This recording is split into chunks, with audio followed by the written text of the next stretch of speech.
All right, we rolling. Cameras on, mics on. All right, you want to pray before we go? Yeah, we can. All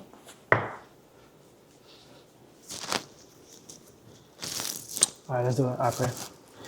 Heavenly Father God, we just say thank you. God, we invite you into this space. We invite you to this interview, but most importantly, we invite you into these conversations in our life. God, I just pray that every question is not just answered well, but it's answered, God, that's going to touch the people that's going to watch this and view this. And God, most importantly, God, I just pray your anointing over my brother as he's in this space, as he is in this new space. God, continue to put power and influential things into his mind and also on his voice, and let this interview go great. In Jesus' name I pray. Amen. Amen. Let's get it. I have to look up to make sure the mic's recording, Got to make sure that volume going up. All right, let me get a little sip of water.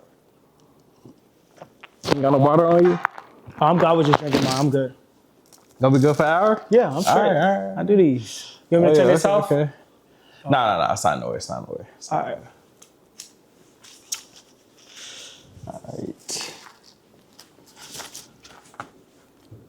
All right, y'all. What is up, YouTube? What is up, Instagram? What is up, TikTok? Today, I am here with somebody special. Let's get it. You never seen on my page before, I feel like. But get used to it. You're going to see more. For sure. This is my brother, y'all. Let's go. Same dad, you know what I'm saying? So, my brother, come on, bro. Yeah. Like, what's up with you? So first, it's an honor to be here, just to be on this interview, but also to be with my brother. Like, it's always special when family get together. So I'm excited for it. Let's get it. Yes, let's go. Let's go. Let me set this timer real quick. All right. And also, too, What you got? are you recording all this? Yeah. I didn't know if you was going to introduce my name. That's why I wasn't saying anything. Okay. Well, okay. His name is Will. Could have said Joe. Okay. I didn't know if you wanted me to say it or. His Will. Okay. But yeah, they're gonna see the title and everything like that. We're gonna get right into it. Y'all gonna really get to know him in this interview, all right? For sure. Let's get it. All right, let's go. Are you ready for the interview? I'm ready. All right. Put it on me. This is Will, y'all. All right, so we're gonna start off with your name, age, and where you from. Got you. So my name is Will Jackson. I'm 28 years old, and I'm from Dallas, Texas, for sure. Is Will your real name, or is it? Well, my real name is William. You know what I'm saying? Okay. Real name is William. Okay. If y'all want government, my real name is William Jackson. But usually people call me Will, or they'll just call me my whole name. So, for sure. Yeah, so just so I can get a more feel from it, I can get his real name and stuff like that. I know. Of course. Probably got your students watching. They know your real name. They Nah, just see it for on sure. report cards. For sure, they see it. So what's your occupation? Occupation, man, I'm actually an assistant principal for a school that's called International Leadership. And also I am an American History 8th grade teacher. Okay. Yes, sir. That's what's up. So we're going to get some questions about the occupation. Let's do it. So how is it being an assistant principal first? It's the first thing you ask. How's it being an assistant principal? Bro, it's different. I think it's being an assistant principal is an acquired taste. I mean, you got to really love what you do. Okay. Like, I think that's the biggest thing. Like, it is a calling. I think everybody feel like teaching or going into education is like an easy task. But if you don't love kids, bro, and you don't love people, you won't be in there too long. But I would say, man, I love what I do because I honestly feel like just throughout my time, I've been able to work with kids in different ways, whether it's been in a residential home in a foster care system, whether it's been in church in a youth ministry. But this, like in education, is its own acquired thing. And so, like, for me, the reason why I feel like I love my job is because I can instantly see the impact that I can make on the family by making an impact on the kid's life. So, yeah, for sure. I love it. So have you seen somebody that didn't love their job, or like some people that didn't love? Of course. Like, one thing I see all the time is the turnover rate in education is a lot. Like, a lot of people switch in education a lot. But yeah, for sure, I see it all the time. Okay, so how's it being a teacher? Same thing, pretty much? Teaching is different. I think teaching is more so putting the information and giving kids the space to be able to freely think. Because I feel like education, like, you think about it, like, whenever you think about school, you think about your favorite teacher. or you think about your friends and the moments that you had in school, you really don't remember all of the material and the stuff that, that you remember. Like the stuff that you usually like remember is like, oh, that teacher that was in 5th grade, 4th grade. So like that's kind of my approach every day. Like I want to be that teacher that was like, man, this teacher made me think different. This teacher not only just helped me in the classroom, but they kind of helped me in life when I got down the line. Yeah, that's good. People would appreciate that. The kids, they're going to appreciate that. For sure. I got teachers like that. Okay, so what's some of your toughest challenges you had as a principal or as a teacher? Like, go as a principal first. Toughest challenge. Assistant principal. Yeah, so I would say bro, like toughest challenge would be the kids' living situation, like their parents. Because when you work in education, you can want the best for a kid, but like they also got to be in an environment that's going to like help them grow. At home. At home. You spend most of the time at. Yes, bro. You spend most of your time at the crib. So if we're giving your kid like all of this game and information for 8 hours out of the day, but then they spend the rest of their time and their weekends with you, it's like we only can do so much. You know what I'm saying? So I would say the tough challenge is being in partnership with families and like also not trying to force your vision on the kid, like but collaborating with the parents. It's always a challenge. And so that's for assistant principal. Okay. Is it rewarding? It's very rewarding, bro. I think for me, that's what I said earlier, is like when you really see an impact on a kid can really save a family. Because like you got to think that the parents is looking at this kid, they want the best for their kids. Even sometimes if they don't even want what's best for themselves, they want what's best for their kids. So if you can really invest into a kid and see the improvement, it really plant a seed in that family of like, if my baby can do it, I know that I can do it too. So it's very rewarding. Okay, last, I kind of skipped over this, but what was your toughest challenge being a teacher? Same thing, pretty much? Nah, I would say it's a little different. I think the toughest challenge as a teacher is the teacher have to be the student sometimes. Like you stand in front of kids and you teach, but like life teach you. So like I feel like one thing of a challenge for me was like I'm thinking that I always have to be perfect. I won't say perfect, but kind of like a perfectionist, trying to be like perfect for kids of like, hey, this is the lifestyle you gotta live. But then life shows you that like, nah, you can't be perfect. Like you gotta also sit under and listen to somebody as well too. For sure. So can you give me an example of like how you have to be in a kid's shoes at one point? Like, is it just like when you teach something, you be like, dang, like how this kid view me right now? Or is it something like that? Or yeah, no, that's a great question. That's a real good question. I think the best learners is the best students.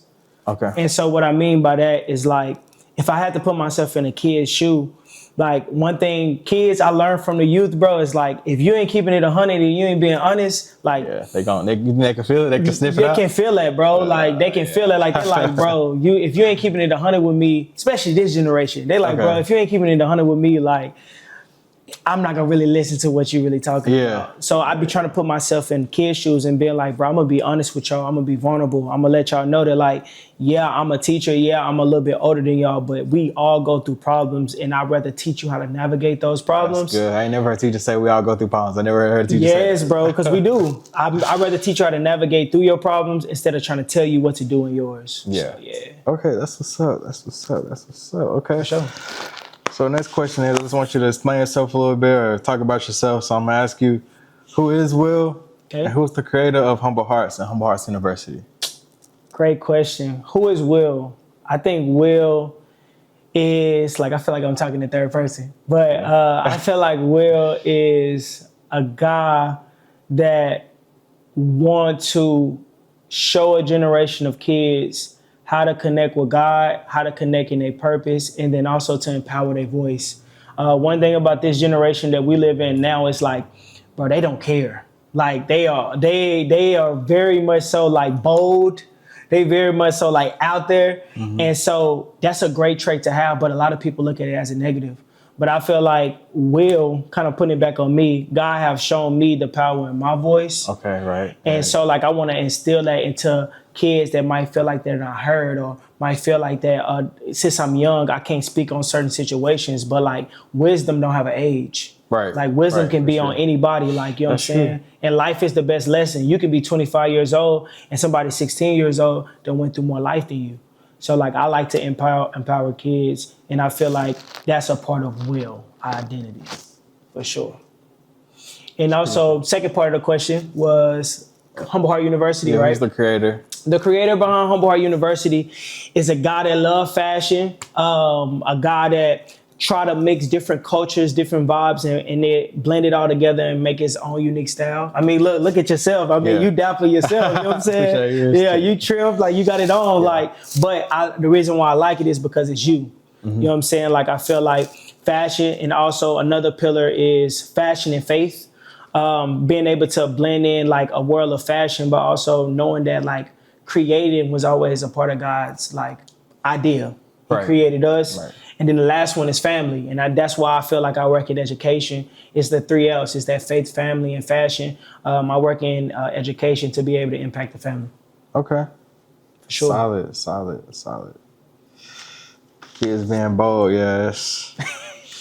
They don't care. Is it the influences? We're going to get into like more Will in a few. I had to ask him the question, who is he? Who's the creator behind it? We're going to get into, we're going to really dive into Will for sure. So, I think it's the influences on the kids got like the NBA young boys. They got them as being outspoken. I don't care. That's what the culture is right now for sure. Yeah. I don't like that. I don't like we can dive into it. For sure. So how was it growing up as Will? Growing up as Will, bro. I was there a little bit. You was there for sure. You was there. I think for Will, bro, me growing up, I feel like I got a chance to grow in two different kind of like backgrounds. I got to live in Oak Cliff, which is in the heart of Dallas, but then I also got to live in these suburbia areas too, like a DeSoto, like a Cedar Hill.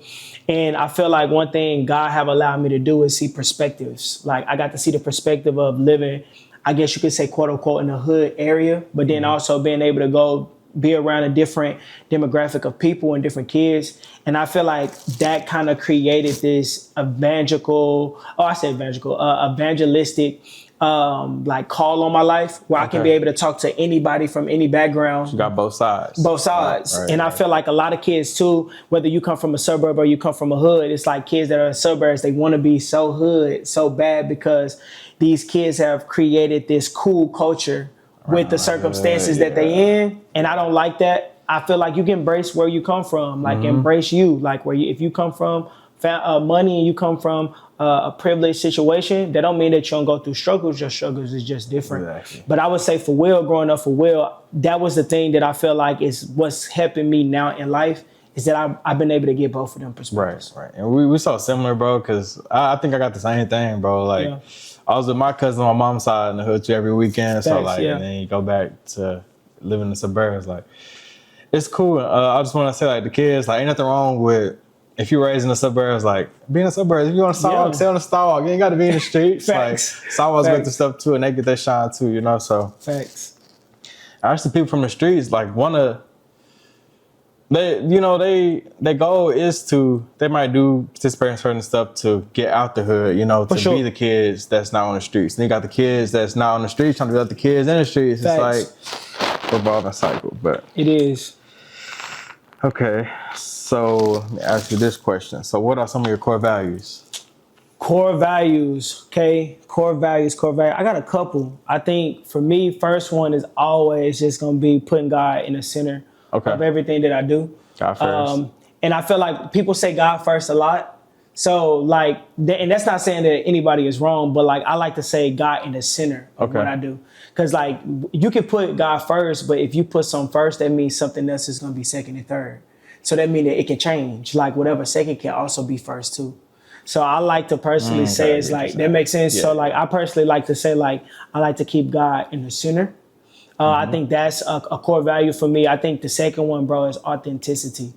I think that's another core value for me. Just being honest, being not just honest, but transparent. Then another one, I would say vulnerability, which is like very hard for guys to kind of like be rest in. But I feel like my journey have opened or unlocked that in me. And then the last one, bro, just being genuine, bro, being fun, being genuine. Like, it ain't always got to be serious. I feel like sometimes as an assistant principal, people always think that I'm like serious, but like, bro, we got a life too. Like we have fun. So yeah, that's what I say is my core values. That's good. Okay. So how do you keep your mind like sharp or keep these core values like in the forefront? Yeah. Honestly, bro, I think the people, and this is so big. I actually want to speak to a group of kids right now with this, is that, man, the company that you keep, man, is so important. I think if you look at your circle of people and they don't inspire you, it's just like, why are we here? You should have people around you. Like, I love to say this too, is like, every group of friends got their ratchet friend. You know, you got to have that friend that kind of keep you authentic, that kind of keep you, you know what I'm saying, like in a place of genuineness. But you also need to have friends around you that's inspiring you into the places that you want to go into. Because if we can't pour in each other's cup, if you can't give me information and I can't give you information, then at some point of this friendship, I'm going to feel drained. If I'm just pouring into you, or if I'm just giving you the game. And so, like, I would definitely say the company that you keep is super important when it comes to keeping those core values. And then also, bro, devotional time. Like, I feel like when locking in with God, bro, is so key, because inviting him into everything that you do is totally different whenever you're just trying to navigate life through yourself. Like, you know, I've done that too. I'm not going to sit here and just try to act like I do this every day or like I'm a perfect Christian. But I do think that devotional time do give me a sense of like keeping me grounded and keeping me like still. So I definitely would say those are the things that keep me there. Okay, so you go to church. I do. I go to church for sure. But I think this is what's more important than just going to church. I got a relationship with God. Okay, right. Like, but I do go to church. So, but the people that don't feel like they have to go to church to have a relationship with God, right? No, and so let me actually say that. I feel like the church play a very key role in people's relationship with God, but that's not the place that you have to go to be able to build that relationship.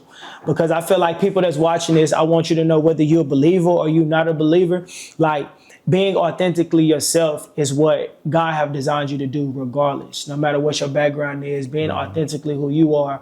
And that's who he blessed, and that's who he want to connect with. He don't want to connect with the perfect version of you or the version that you're showing up in public as. He want to connect who the person is behind the camera, behind these things. So that's one thing that I'll say, that you have to be in that space with him and have that personal time to build that kind of relationship. Yeah, just be vulnerable and be open. Yeah, be open. You know everything you think anyway, so just tell them the truth. Facts. You know? Facts.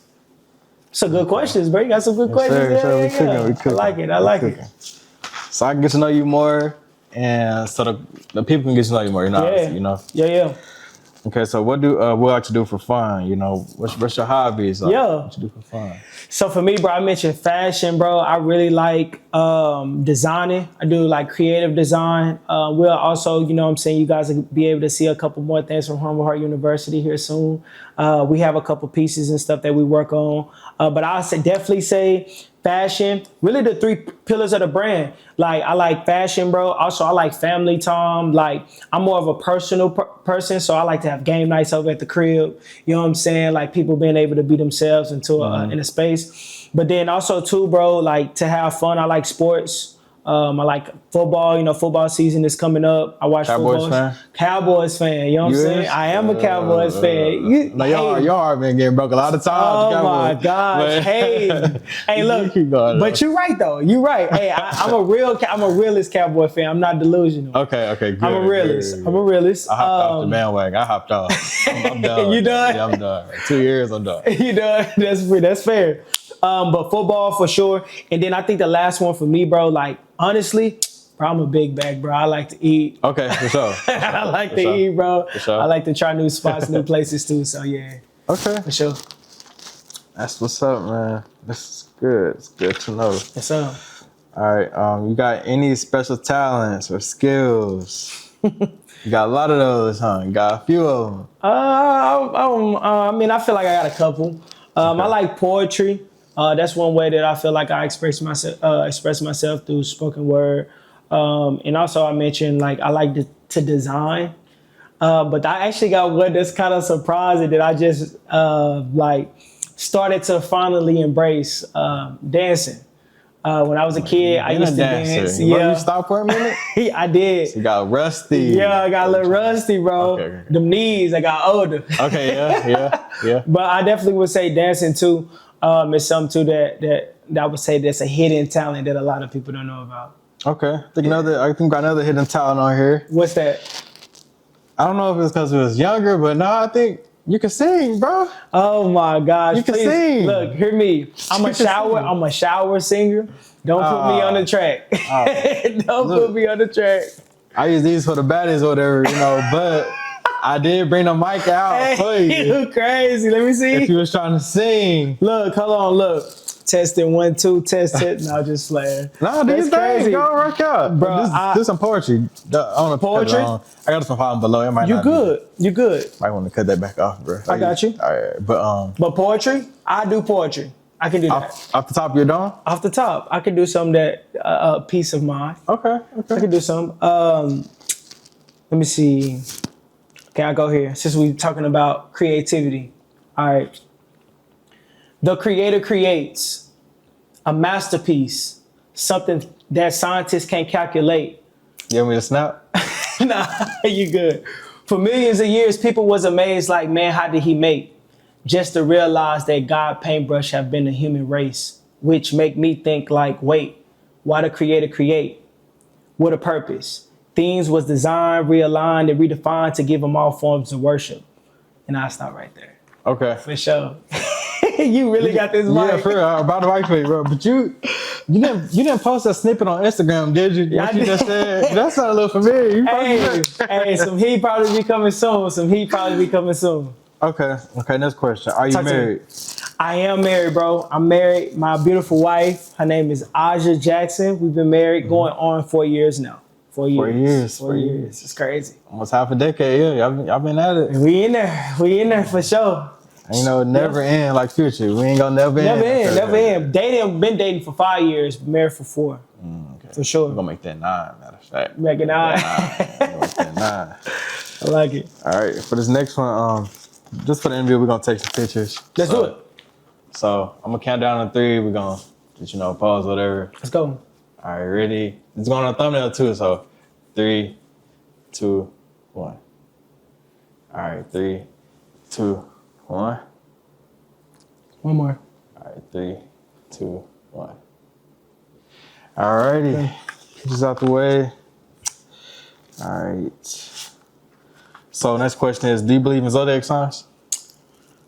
Me personally, I don't. Okay. I feel like people, and hear my heart on this. I feel like a lot of people, especially right now, I feel like that's a big thing right now. It's like they see you acting the same way, like, what's your sign? Yeah, right? I feel like people. Yeah, you good. You good. You can see. You ain't gotta stop me. Okay. So I feel like people have been using zodiac signs to basically identify people's behavior instead of getting to know them. That's how I personally feel about it. But I know a little bit about it. But just me personally, I'm not a believer of it because I want to get to know you. I don't want to know just because your birthday is a certain month and needs your characteristics. I'm like, I'd rather get in a relationship with you and you show me who you is instead of your birthday showing me who you is. So before I ask you, what's your religion? You're Christian, right? I am. I'm a believer. Okay.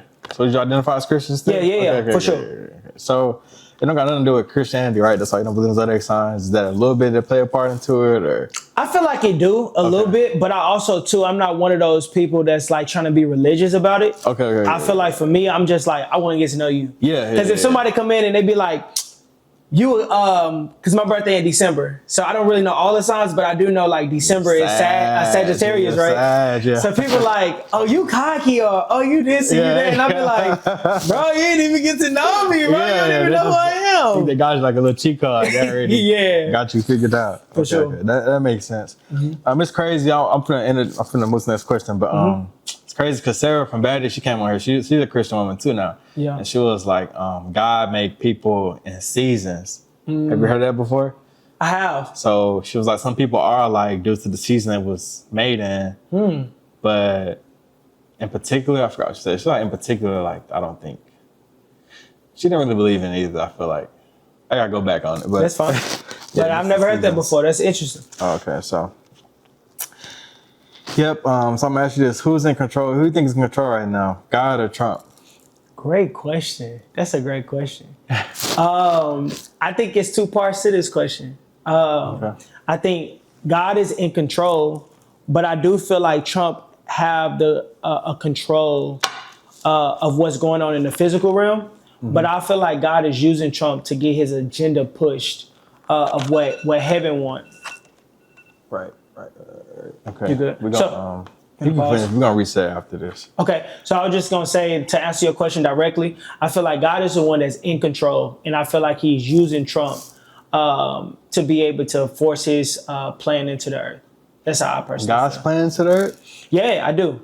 And when I say that, I'm not saying that every decision that Trump is making is of God. Okay, I'm like, that's not what I'm saying. God can use good and evil for His greater good.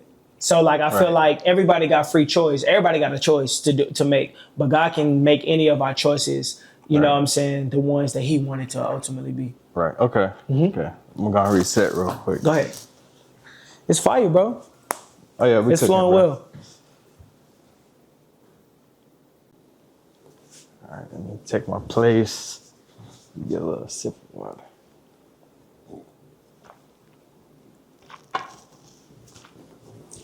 How's the length of the questions? How you feel like it's going? It's flowing well? It's going good, yep. All right. Just being silent, just listening, listen to what you're saying. So okay. Let's get it. It's all good. All right, so we got that crazy question out the way with the that was a good question, though. That was a very good question. Yeah, I mean, it's relevant. Let me set my timer. It's relevant to today's stuff, for sure. For sure. Okay, next question. So we'll go a little deeper. Let's go. Do you think we're in our last days on Earth? Do I think we're in our last days on Earth? Good questions. You answered some good questions. I think, okay, this is my perspective. I do feel like we're in our last days on Earth. Scary. But hear me though, hear my heart. When our time is not God's time. So when I think of the last days on Earth, I think we are in the beginning phases of it.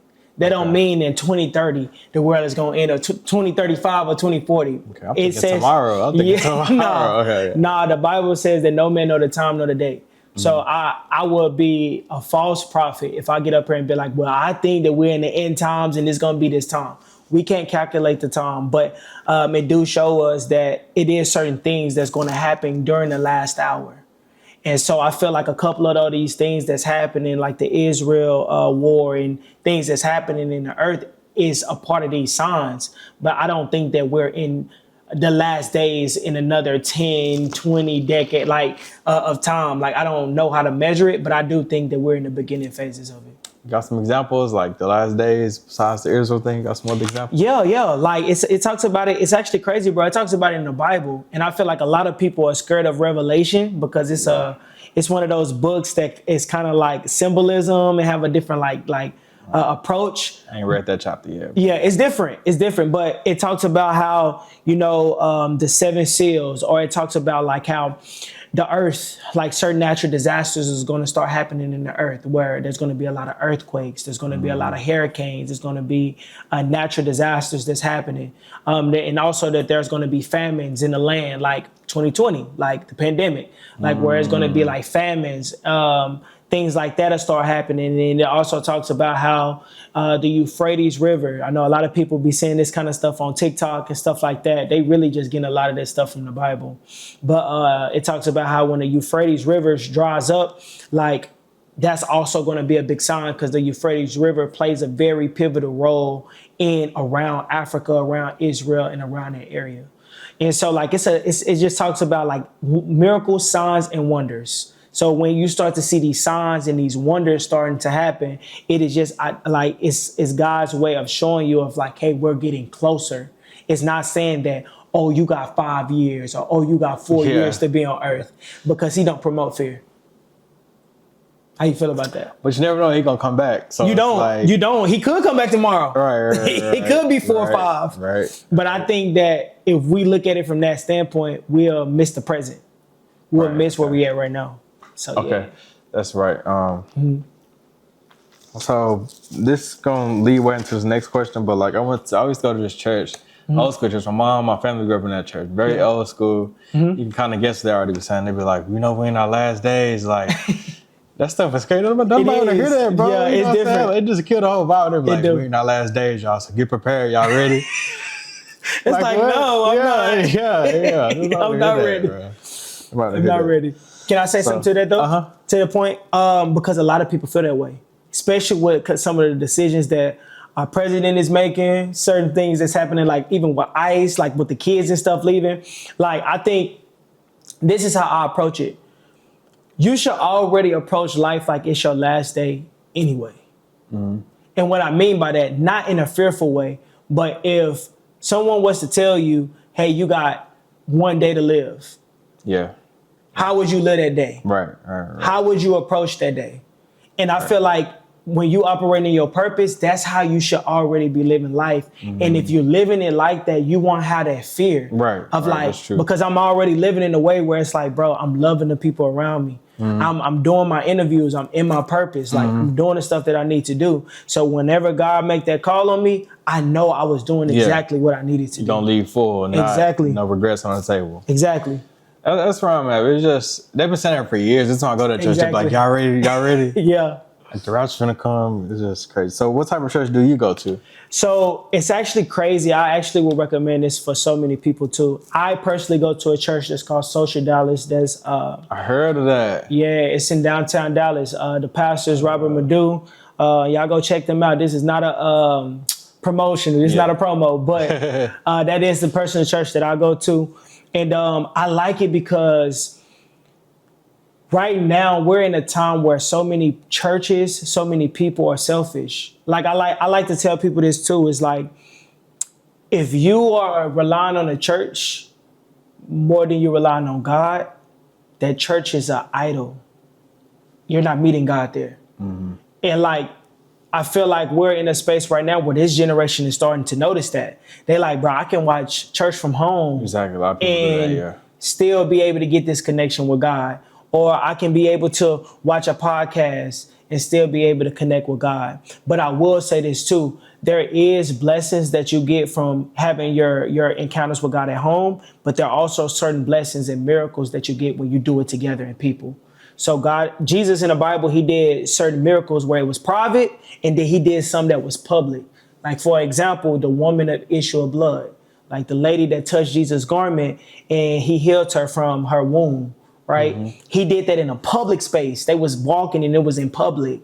And Jesus did that because he wanted to not only show his power or be boastful. He was walking in the crowd and he said, "Who touched me?" And he realized that someone had so much faith to touch him in a public space. And then that ignited all of these people when they seen what he did. That's right. Yeah. So I feel like it's both. I feel like you should have that personal encounter and devotional time at home, but then you also got to find you a community of people, and they don't have to necessarily be a church. It's say where two or more gather. So yeah. So with this church, is it like I got categories? You got very old school, non-denominational. I feel like I'm saying that wrong. No, that's right. Okay. That's right. Baptist or this category. I guess it's about the non-denomination, but it's like called a modern church. Yeah. Which one is that? I would say non-denominational would be the one that it fall under. Okay. But I would say this though, and this is me. I'm not saying this biblical or anything. I personally don't believe in denominations. And the reason why is because... But what are denominations? Because we got none. Yeah, so denominations is basically like some of the things that you mentioned, like Baptist church. You have Assemblies of God, which is basically like different styles of churches. Okay, you don't believe in that? I don't. Okay. Because I feel like when Jesus came, he came to unify. He didn't come to separate and form these cliques. Where it's like, oh, I'm a Baptist, oh, I'm or I'm non-denominational, or I'm a Assemblies of God, but we all worship in the same God. We all worship in the same thing. So we all should have the same DNA, even though we do stuff a little differently. It's basically like you kind of like set tripping, bro. You gang banging. Yeah, okay. Like, yeah. I'm Baptist. Exactly. Like, and I don't like that personally because I feel like I should be able to go to a Baptist church and experience God. I should be able to go to Assemblies of God church and experience God. I should be able to go to a non-denominational church and experience God. The Hispanics with Catholic, same thing, go for them? So Catholic is a little different because Catholics, they believe in Mary. So they believe Jesus was a prophet, but they believe their source to God is through Mary. And Christians believe that Jesus is the source to God. But you should be able to go to a Catholic church and feel Jesus too, right? Yes. Or it's still different? No, it's not different. It's not different. And that's a very good question. Because I feel like even people that are Muslim, like Catholic, Muslim, like any religion, right? A lot of people feel like religion is like bondage instead of freedom. And like the reason why I connect with Christianity, why I connect with it is because it's the only belief system that give you a choice. You have a choice. What choice? To choose. Or Baptist and all that? Or? No, so like you have a choice. Like people that believe in God, like if you believe in Jesus, he give you the choice. One of the things he give you is free will. Like he wants you, but he's like, if you want to live the lifestyle that you want to live, you can. It's the religious people in church that try to make you feel bound and try to make you feel like, oh, since you're not going to church, you going to hell. That's not Jesus. Okay. That's not him. He's giving you the option. Yeah. He's like, look, I want to connect with you, but the only way I can connect with you is if you invite me here. And I always say, real love is choice. You got to choose it. Okay. And Humble Hearts, God is implemented in that brand, right?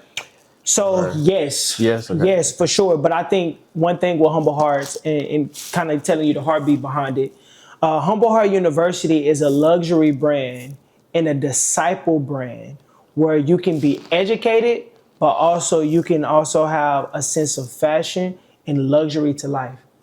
And Humble Heart University was created in a devotional time that me and God had. And one thing that's very foreign is like luxury kids brands, like for kids. Mm-hmm. Like, have you ever heard of a brand that's luxury, but it's for kids? No, I've never heard of that before. Because it's like they go against each other. How you gonna have luxury? Luxury is expensive. Like, how's kids gonna pay for that? But what God showed me in that devotional time, he said, I want you to create this luxury brand for children and to be able to create the fashion and also education, because even though kids can't pay the price, that don't mean that they're not valuable enough to get it. And that's the same thing Jesus did for us. When he died on the cross, we wasn't valuable enough. We was sinning. We was doing all the things that we was doing, but Jesus gave his son and he paid the price on the cross for us to be able to experience this relationship. So I do feel like Humble Heart, the foundation of it is faith, but I want people that are not believers to experience this brand too. Because people that are not believers, one thing I firmly believe is when you put your heart in the center of anything that you do, that's when you'll maximize what you're going to get. Right. And that's what we work on. We're working on the heart. We're working on what do you truly love? Like whether you're an athlete, whether you're an interviewer, whether you are the next politician, like, is your heart in the center of what you're doing? And that's what we're working on and that we talk about. Okay, so going back to the value, like luxury, what if a kid can't afford it? Like, what's your saying about that? If a kid can't afford it, then they're still entitled to get in there, right? Like, they still... Yeah. So basically, great question too. Yeah, I got lost on that. No, you're good. So what I was saying right there is like a luxury brand. You think about Gucci, you think about Louis, you think about all these places of luxury. It's like very expensive. But we're taking these products that are on that same level, which is very high quality like materials, but we're making it cheaper for kids. Okay. And we're making this kind of fabric and we're making these kind of designs that you will see on a runway for children and them being able to experience it in being able to have that feel without having to break the bank to be able to get it. Right. Okay. And so okay, like that's the concept. That makes sense. Yeah. So it's only for kids. I can't get it as an adult. Nah, bro, come on, bro. This is for all ages, all sizes, bro. That's actually good. I love it. We're gonna get into it, but yeah, I love that you're touching on that though. Okay. Because it's for all brands, bro. Like every time, and the reason why I say it's for kids, because every time it's for all people, all backgrounds and all shapes. But whenever people are making a purchase or they're investing into this, it's going into the next generation. That's where it's going. Okay. Like whenever you're making a purchase for a jacket or you buying you a crew neck or you buying you a t-shirt or some shorts, you are investing into the next generation because whatever you're purchasing, we putting it right back into the kids, bro. So like, give me an instance, for example, where you actually putting it back into the kids. Yeah, great question. So we're actually right now, we're working on our next collection, which is going to be our Humble Heart University jackets, which is called Guard Your Heart Silhouette.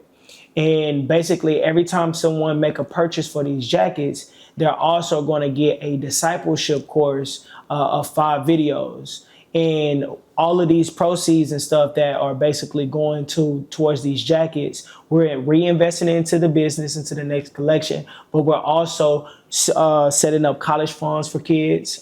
With me being able to be an assistant principal, I'm able to be able to see the challenge that come with trying to get those that try to get into college. We also invest into youth ministries, which is being able to help out with nonprofit organizations or after school programs. And then the last thing that we do, we're creating these courses of discipleship, of teaching these kids how to be able to get into their purpose, being able to heal from their stuff. So yeah. Wow, this is good because I know if I had a brand, that money coming to me, it coming in my pocket. You know what I'm saying? I haven't reached a level of, okay, all this money I'm gonna give it back. Yeah. Nah, I haven't reached that level, but that's pretty good. Like, thank you. That's a good level you at, man. Fire. They know what you're doing with it, so it ain't just people be like, I'm gonna put the money towards this foundation. Yeah, and then they be keeping it, you know what I'm saying? No. That's cool. We kind of got into a little bit. I want to get to it later, but we kind of. You good? Let's go. Wherever you want to go. Got a couple more questions about you. Do you want kids? I do want kids, bro. Okay. Actually, we cooking. We cooking up some real soon. She expect that? No, you posted something. I was like, hold on, I spammed like 5 times. I was like, what you mean?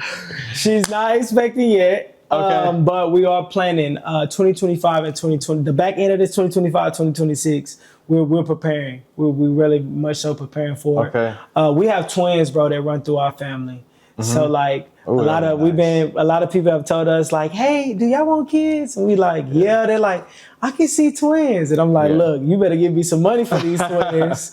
But I do want kids. I think really whatever God give us, bro, I'm open to. I don't have like a certain limit. I always say however many God allow us to have. But if it was a perfect world for me, like I always say like, you finna say something like 10? Nah. 3 to 5. 3 to 5. Okay. 3 to 5 is like solid. At first, it took me a while to say 3 because I used to think like, if you have 3 kids, one kid gonna get left out. Like, you know what I'm saying? Like, you're gonna have 2 of one of the kids. So it's like, one gonna be left out. So I always wasn't an advocate for 3, but my wife kind of like brought me along with it and was like, 3? Well, like 3, she really liked 3. So I was like, I can compromise with a 3. But I would say 3 or 5 for sure. 3 to 5. 4 is kind of wild to me, 4, you go past 3, 4. Woo! You got a lot of kids on your plate. You got a big family, you got a lot of kids on your plate, but hey, that's what's up. Okay, so how was Will in high school? Will in high school. We're about to change topics in a minute. We're just finishing up. I got you. Will in high school was goofy kid. Like I said, I've been able to go into different backgrounds. So I feel like I was always able to connect. I wouldn't consider myself a class clown, but I definitely was a jokester for sure. But also a kid, bro, that was insecure, if I'm being honest. Like, very insecure. I played sports. I always felt like I was a smaller guy. I always felt like I had to prove myself. You got short man syndrome? No. I ain't say all that. But I'm saying more so of just like, knowing that like the opportunities is not gonna come as easier to me. Okay. You know what I'm saying? Right. In sports. So I always felt like I had to work twice as hard, whether that was on the field or even if that was in relationships. But I felt like Will was a kid that kind of used his insecurity as fuel to be able to be great. And then also too, I say like relationships was the greatest wealth for me in high school. I always like to connect with people and build relationships for sure. Okay, this kind of goes to our next question. We're gonna go a little more deep. Let's get it. So what are some of the struggles that you faced leading up to Humble Hearts? Great question. Actually, right now, we have been in the season, when I say we, me and my wife, we have been in this season where God have been telling us to be more vulnerable and sharing our struggles. Yeah. And I think for me, some of the struggles that I had to endure, and this is also too what led me into education, because I was working for a foster care system and I got to see how kids was really dealing with a lot of issues. And I feel like God strategically put me there first because he was like, hey, Will, I want you to share. You seeing these kids experiencing stuff and sharing their issues, you have to share yours. So some of the issues that I had to personally deal with was the abandonment spirit of feeling rejection from, our father, and dealing with that at a very young age and trying to navigate through that, and which also ended up leading into having sex early. I had sex at a very young age. So sexual immorality was something that I dealt with too. Can we pause on number one? Yeah, let's go. Yeah. So the I was about to say, we about to go in there. Yeah, you finna explain. Hold on. I get the thought. Get in there. Hold on. Okay. So the abandonment. Let's start there. Why did you feel that way? I know. Why did you speak on it? Like, why did you feel abandoned? Yeah. Was it promises made to you that didn't get fulfilled, or like? Yeah. No, I think for me, it was like, you can try to be present, but you have to be present physically. And I think that was my thing, where it was like, you can be a presence in my life, whether that's over the phone or whether that's conversations. But like as a young boy trying to navigate through life, being raised by your mom, it's like it's certain things that your mom can't do for you. Like it's certain things like your mom can give you a perspective from a woman, but she not giving you a manly perspective of how to treat a woman, how to treat situations, how a man's supposed to handle this. Like we're more in tune with our emotions because we was raised by our mom, because that father figure wasn't present. So the reason why I felt that abandonment is because I was longing for a presence of a father, but I just feel like I got a presence, which was a distant voice, or like you said, certain promises or certain things. But I also think too, growing up and realizing that like superheroes need help too, just because kids are very self-centered in our world. We like, you're not there for me. But when you grow older and you get a little older, you start to realize it's like sometimes your parents didn't even have the tools either. So I feel like that was one of the things for me of when it came with that abandonment spirit. Okay. Okay, now speaking on me, because you know we got the same day, you're probably like, dang, did he go through that as well? Yeah. I don't think I dealt with abandonment because it was like Tupac said, how can you feel for a stranger that was never there? So like, that's fair. He just wasn't there. Like I didn't think about him. I wasn't like, dang, I wonder. Maybe once or twice, but it wasn't like on my mind every day or like messing with me. So for sure, it's different for me.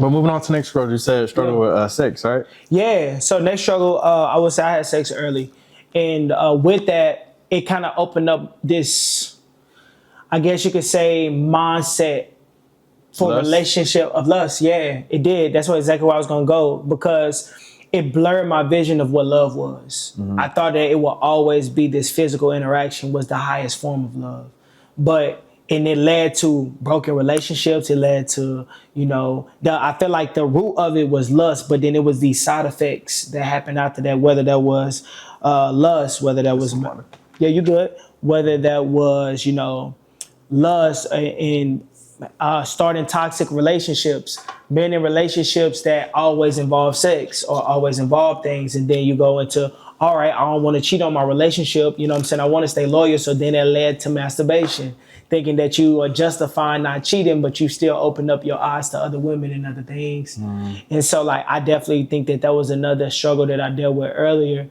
And then last one, bro, was some of my like just vices, trying to cope with yourself. My choice of drug was weed. I smoke. I wasn't a big drinker, you know what I'm saying? Some people get out there Don Julio and Acapulco, you know what I'm saying? That's your thing, that's your cup of tea, you know what I'm saying? But for me personally, like, I smoked and I was trying to escape.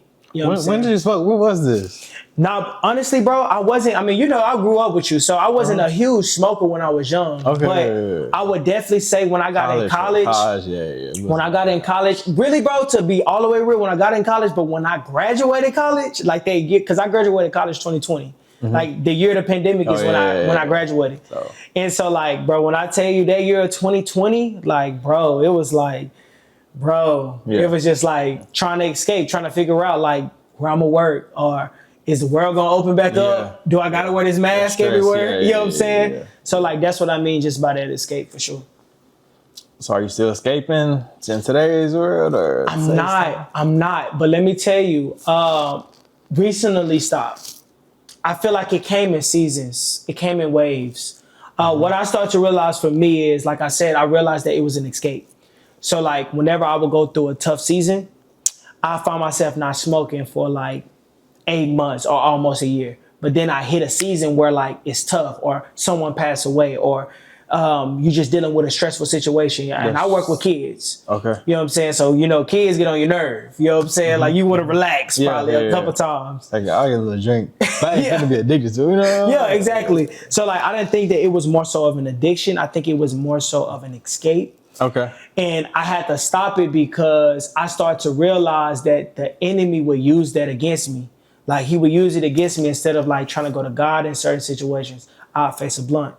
Or instead of trying to deal with the feelings that actually rest in the emotions of it, I just rather just like choose something that'll relax my mind and get my mind off of it. So to answer your question directly, bro, I actually stopped for some time now, and I'm excited because I can definitely see the difference in it, for sure. Yeah, we in there. So, I mean, how do you relax after a long day of school? Like, I think for me now, bro, I had to find new ways, if I'm being completely honest. And I think it's also talks about it in the Bible, bro. Like, a man have desires, right? But whenever your desires is at the forefront of what you do and it drives you, you will always run back to it. So I just feel like now what I do, instead of like keeping that kind of desire or those kind of desires, like I replace it with healthier options. Okay. So like for me, like a healthier option is, designing, creating, spoken word, poetry, talking to people, you know what I'm saying? Hitting up my brothers, hitting up my friends. Yeah, keep on. We got a little more time. Yeah, hitting up my brothers, hitting up my friends is something that helped me unlock that. What about sleep, bro? Do you bro, I'm human. Yeah, bro, I'm human. When you said rest, I'm thinking like, I didn't know what you mean, but like as far as rest though, bro, I go to sleep early. I'm old, bro. Like I go to sleep early, bro. I've been going to sleep at like 10, 9:30, like for sure. Okay, we'll move on to the next question, but let's reset first. Go ahead.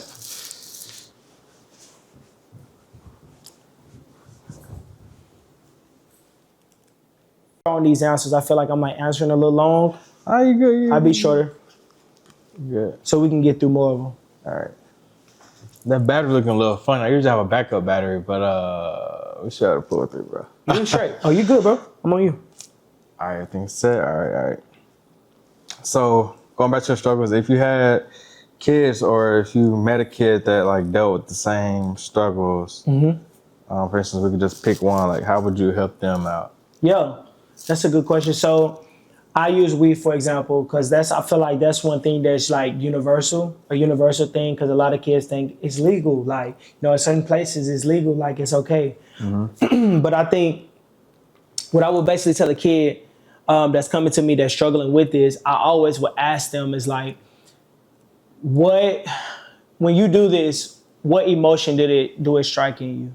Like, or what are you using it for? Right. Like, what is the point? Like, if you really had to like think about it, like sit down with yourself. Like, whenever you're not doing it, do you get an attitude? when you're not doing it? Like, do you do it to eat? You know what I'm saying? Like when you smoke and stuff like that, you get the munchies, you know what I'm saying? Yeah. You know, like why? What is the reasoning behind? Because we all have a reason why we're doing it. Right. And once you can get to the root of that, then that's when you are able to do two things. Whether you're a believer or non-believer, you can be able to do counseling, or you can be able to have conversation to get healing on that root of what it is, to get to the root. Or what I like to say too is being able to give that to the creator, because if he created you, he also know why you created these situations or why you're in these situations. And so like, that's one thing that I would say. And also too, I want to actually say this to some of our parents. Whatever you don't heal from, bro, it passed to your kids. So if you somebody that smoke weed, or if you somebody that's dealing with, trauma, or if you someone that's dealing with a vice or an addiction, if you never face it yourself, it's going to come to your kids 2 times harder, bro.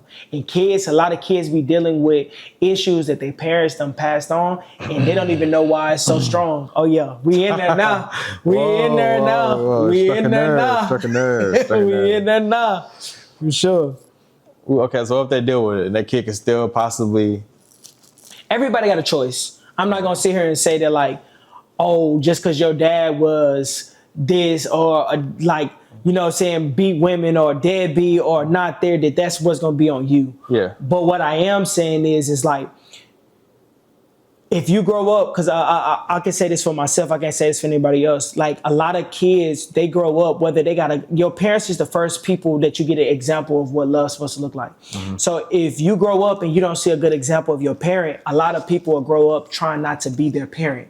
But like, if you have that approach, you're actually going to become them, because you're running from actually addressing it. It's the addressing of it. Like you have to address the issues of your parents and address those issues that you have with your parents. Because if not, you become that thing that you actually trying to run away from. Yeah. That's real. That's real. For sure. Y'all need to listen up. Y'all listening? All right. Yeah, we're going to heal on this thing. For sure. All right. So moving on, you started a brand. The first brand at first, it was Humble Hearts. So tell us about like how you initially started that first brand, if you didn't already touch on it. Yeah. I touched on it a little bit, but like it was really, bro, a conversation in my devotional time with God.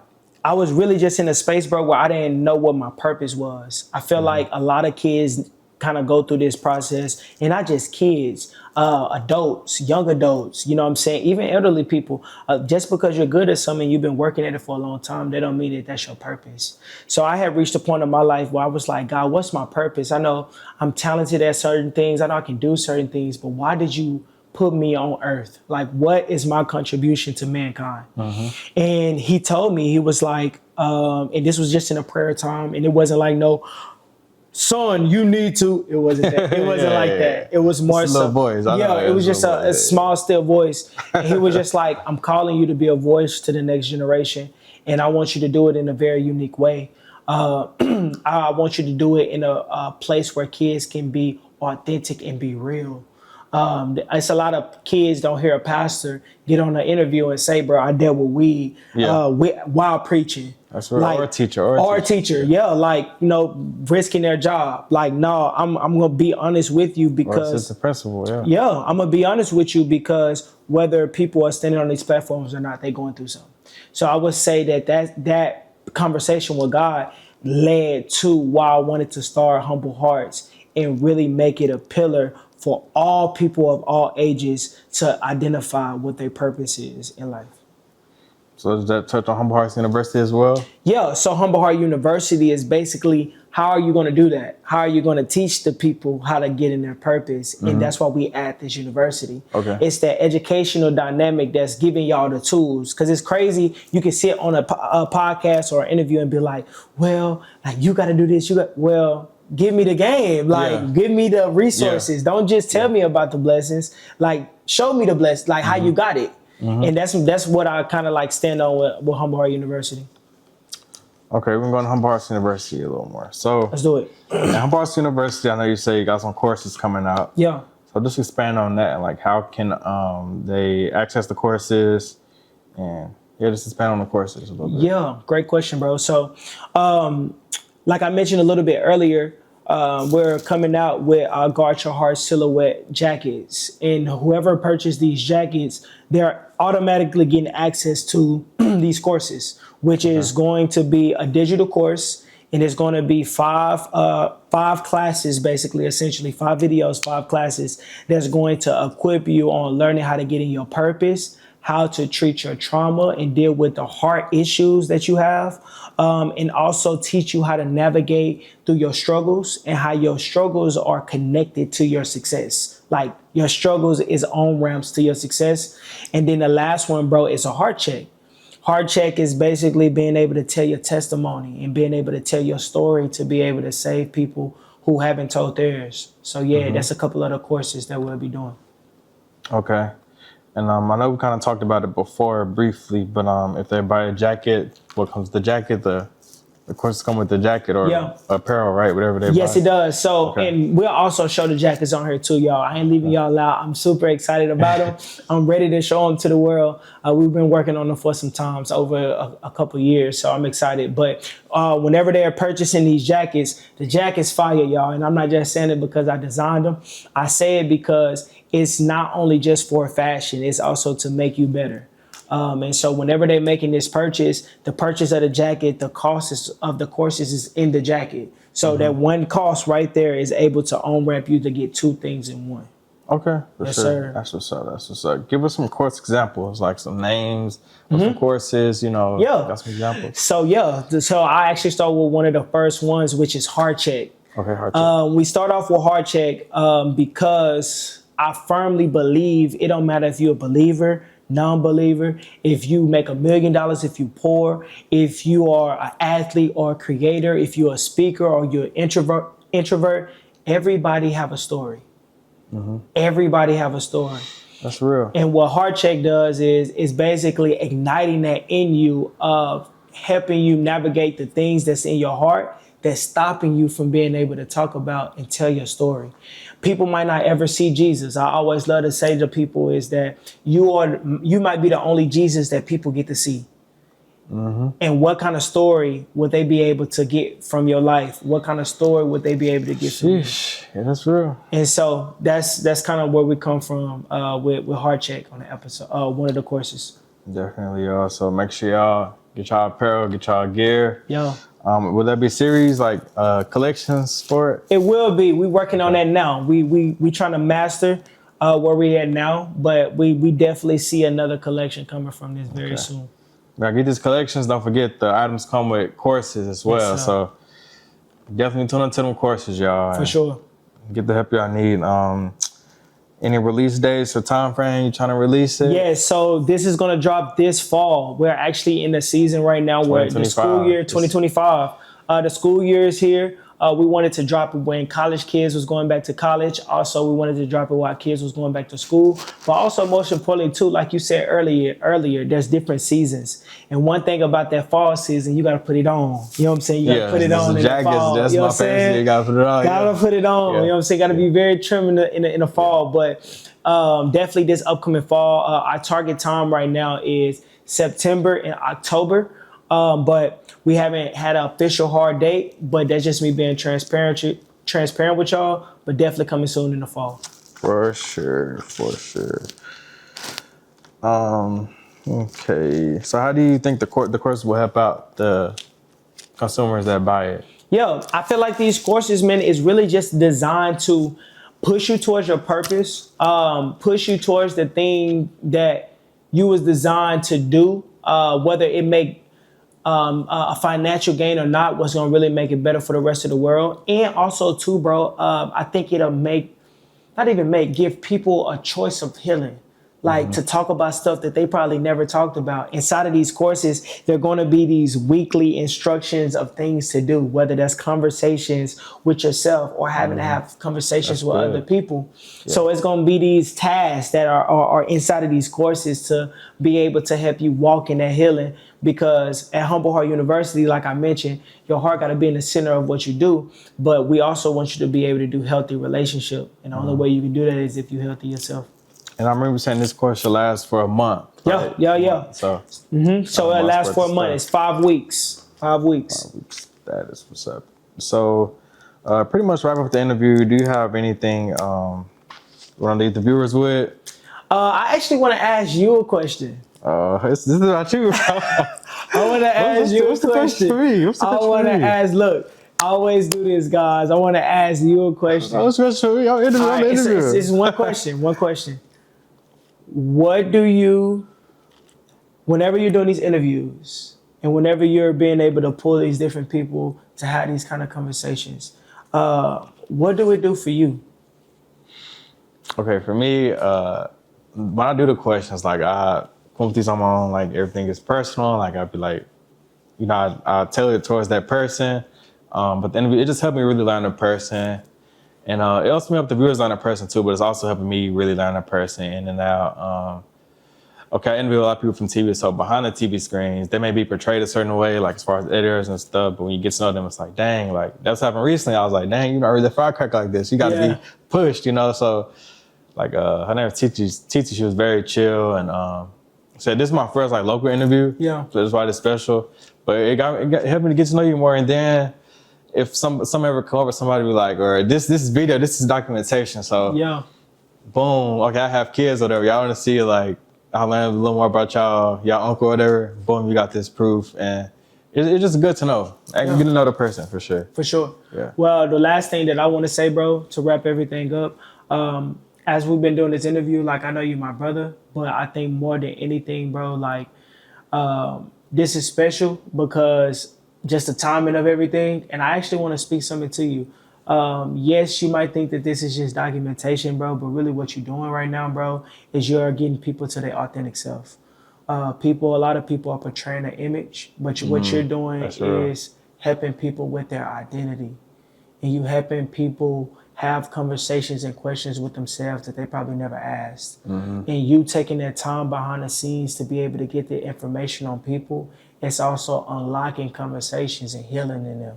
So this is actually a healing ministry, and it's also helping people with their identity, bro. So it's been an honor. It's been a pleasure. It's been an honor, bro. I appreciate you. That was good, bro. My dog. Yes, sir. Special one. Yes, sir. My brother, on Mars University. We out of here. Peace. That was good, bro. I love that, bro. You know,